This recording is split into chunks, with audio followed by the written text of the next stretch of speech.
ప్రేమంటే ఏమిటంటే పుస్తకాలు చెప్పలేని పాఠం అంట.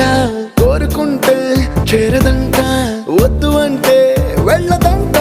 నేస్తమంటే ఏమిటంటే కన్నవాళ్ళు ఇవ్వలేని ఆస్తేనంట.